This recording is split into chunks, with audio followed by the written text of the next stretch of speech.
চলে এসেছি বন্ধুরা। আজকে হ্যাশট্যাগ আমরা সকলের আজকের বিষয় হচ্ছে কোনো সম্পর্কই বরফ শীতল হয়ে যাওয়ার আগে বা বরফের মতো ঠান্ডা হয়ে যাওয়ার আগে উদ্যোগ নেওয়া দরকার। তো এটা আমরা জীবনের ক্ষেত্রে খুবই দেখি, যদিও সম্পর্ক মানে সবার আগে মাথায় আসে হাজব্যান্ড ওয়াইফের, কিন্তু তা নয়।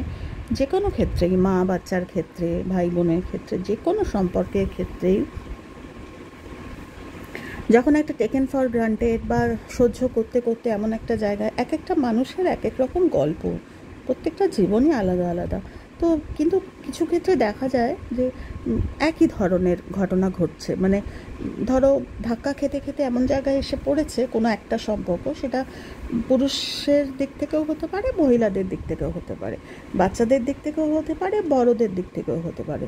যেরকম মানে ধরো দাম্পত্য সম্পর্কটা আমি বলবো না, আলোচনার মধ্যে আজকে আনছি না, কেননা দাম্পত্য সম্পর্কটা খুব স্বাভাবিকভাবে আমরা জানি, ওটা ওটা আমাদের কথাতে চলেই আসে, মানে যে কোনো বিষয় এলেই আমরা দাম্পত্য সম্পর্ককে নিয়েই এটাকে আমরা বলি। তো আমি ভাবছি একটু অন্যরকমভাবে বলি।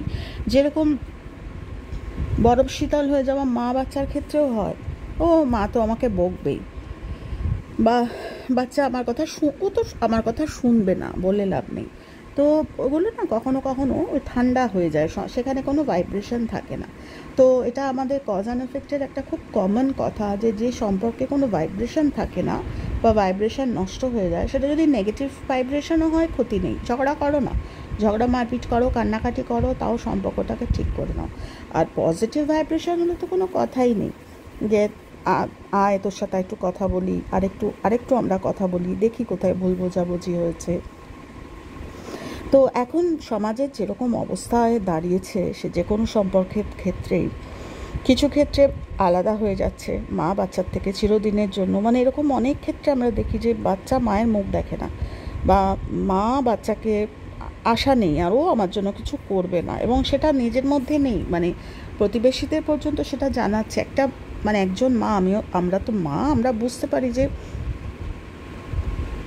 সম্পর্কটা কোথায় গিয়ে দাঁড়ালে নিজের সন্তানের কথা বাইরে কেউ আলোচনা করে, বা সম্পর্কটা কোথায় গিয়ে দাঁড়ালে আজকে বাচ্চা মায়ের কথা আলোচনা করে। সেটা ওই বরফ শীতল সম্পর্ক ছাড়া সম্ভব নয়। একমাত্র বরফ যদি আমি ঢিলের মতো করে ছুঁড়ে মারি, সম্পর্কটা ভেঙে যাবে, নয়তো কি আজকে সম্পর্কগুলো সেরকমই হয়ে দাঁড়িয়েছে। তো ওই জায়গাটায় যাওয়ার আগে দুপক্ষ থেকে, যে মাই সবসময় উদ্যোগ নেবে এরম নয়, তোমরাও নিতে পারো, আবার বাচ্চারা উদ্যোগ নেবে। আমি এতটা বড় করেছি, ওরা টেকেন ফর গ্রান্টেড নয়, ওতে কি হয় ওই ভাইব্রেশনগুলো শুকিয়ে যায়। আমি আমার বাচ্চার জন্য করেছি, এটা একদম স্বাভাবিক, এটা একা আমি করি না, সারা পৃথিবী জুড়ে মায়েরা করে, আমি আলাদা করে কিছু করছি না, এটা বুঝতে হবে। বা বাচ্চার ক্ষেত্রেও ঠিক তাই, যে মাই সবসময় করবে তা না, আমাকেও সম্পর্কটা রক্ষার দায়িত্ব। বা ভাই বোনের ক্ষেত্রে অনেক সময় বিভিন্ন রকম, মানে এখন সম্পর্কগুলো এমন জায়গায় এসে দাঁড়িয়েছে, মানে চিন্তা করা যায় না। তো আমি বরফ শীতল সম্পর্ক আজকে আলোচনার ওইটাই রাখলাম, যে আমরা যখন অনেক সময় বরফ শীতল সম্পর্কটা আমরা বুঝতে পারি না, যখন আমরা কারোর সম্বন্ধে আলোচনা করছি না, সেটা যখন প্রতিবেশীদের সম্বন্ধে আলোচনা করছি মানা যায়, ঠিক আছে, কিন্তু আমি দেখেছি চোখের ওপর ভাই বোনের কথা আলোচনা করছে, বোন ভাইয়ের কথা আলোচনা করছে, বোনে মানে এক বোন আর এক বোনের সম্বন্ধে আলোচনা করছে।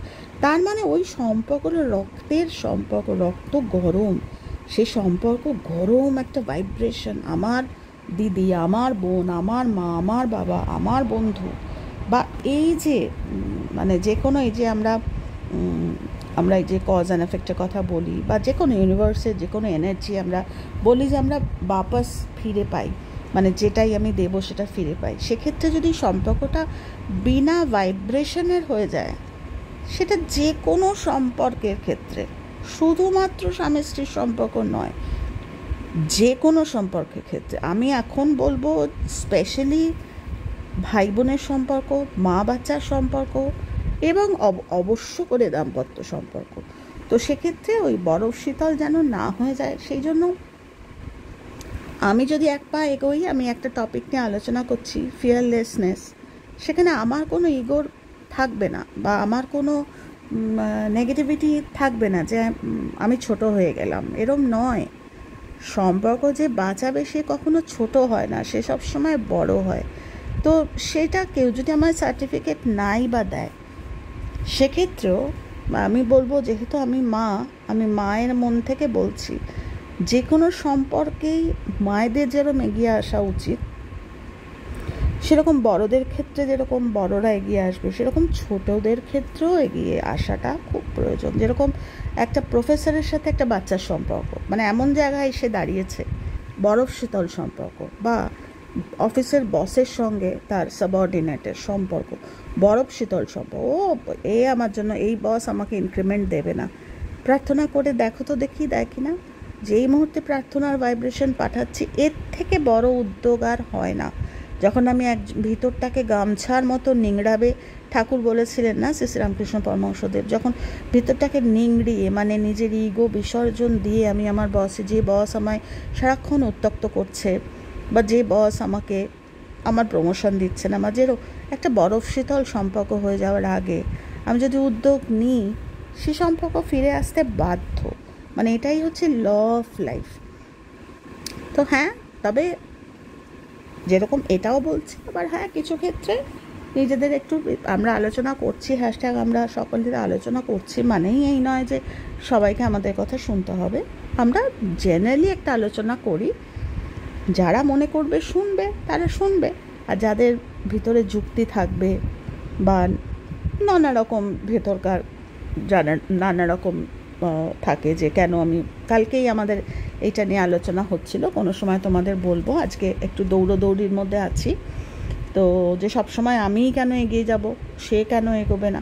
তো এই কজ অ্যান্ড এফেক্টের ক্ষেত্রে জানো তো, যেটা আমি নিজের জীবনে দেখেছি, সে আসবে বা কে আসবে অপেক্ষা রাখে না নিজের জীবন, মানে প্রতিটি মুহূর্ত বেরিয়ে যাচ্ছে।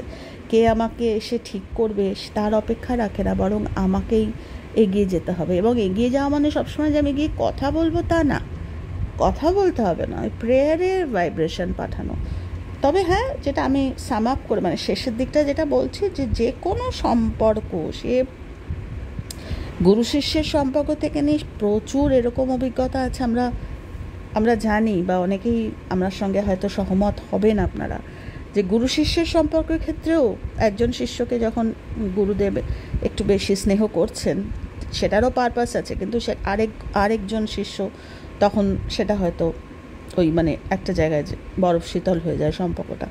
তো সেটাই বলছি, যে কোনো সম্পর্কের ক্ষেত্রেই ওই আমাদের এটা একটা প্রাইম, যে চেষ্টা করে দেখতে তো দোষ নেই। তবে হ্যাঁ, সব ক্ষেত্রে কথা বলে নয়, যে ক্ষেত্রে কথা বলে সেক্ষেত্রে কথা বলে, যে ক্ষেত্রে একটু হেসে সেক্ষেত্রে হেসে, আবার কিছু ক্ষেত্রে কোনোটাই সম্ভব হয় না, সেক্ষেত্রে কিন্তু প্রার্থনার ভাইব্রেশন, যে কোনো একটা ভাইব্রেশনের খুব প্রয়োজন। ভাইব্রেশন ছাড়া সম্পর্কগুলো কিন্তু টিকে থাকে না, আর সম্পর্ক না থাকলে পৃথিবীও থাকে না।